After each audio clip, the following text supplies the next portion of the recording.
Hello, everyone. This is the first lecture on the topic of psychological disorders.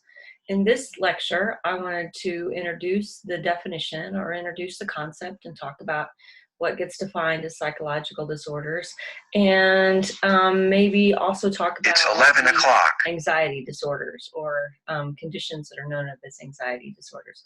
So the definition of psychological disorders is a pattern of behaviors or thoughts or feelings that are consistent, but that cause distress or make it difficult to function.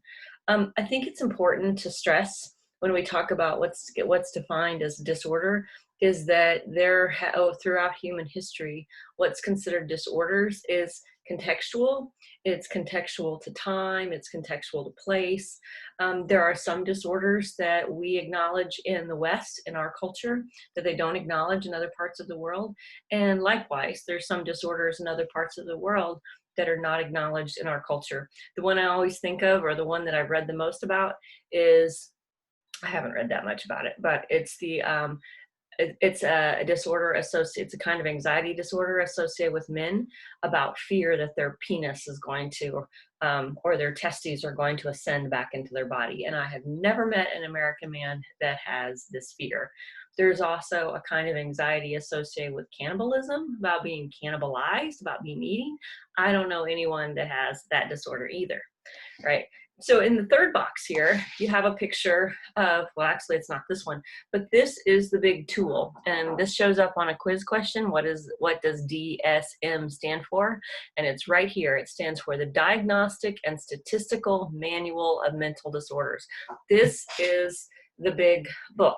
And the important thing to point out is this is the 4th edition. I actually got this from my therapist. It's got her name on the inside of it, and she has it tabbed with the kind of, I suppose, conditions that she spent the most time reading about.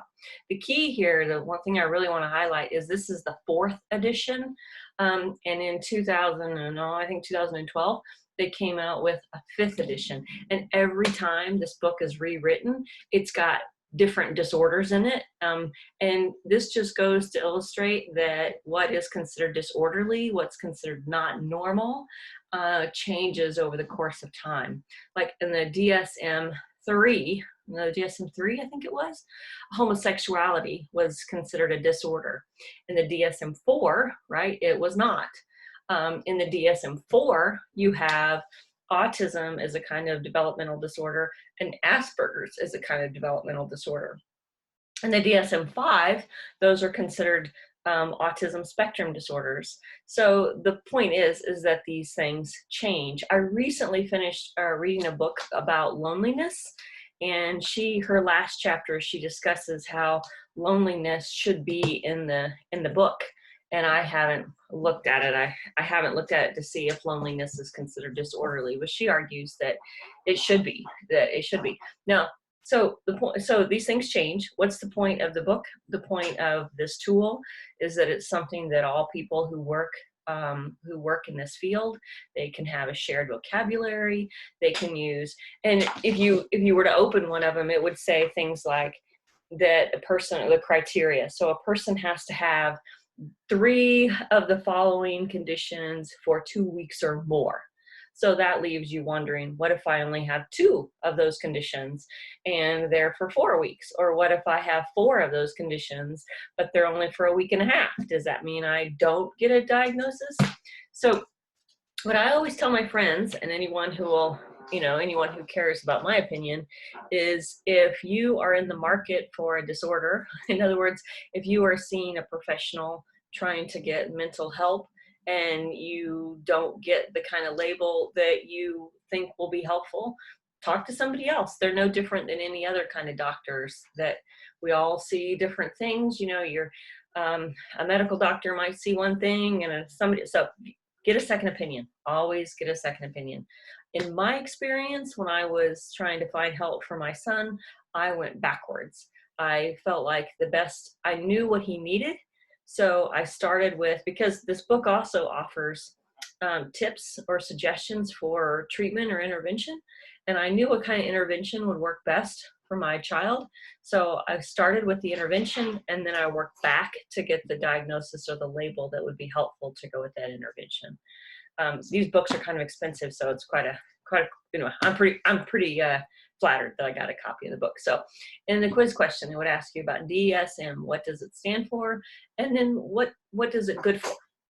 But I always want to stress when we're talking about disorders and we're talking about labels that might be put on us, that in our culture, labels have stigmas. They can be useful.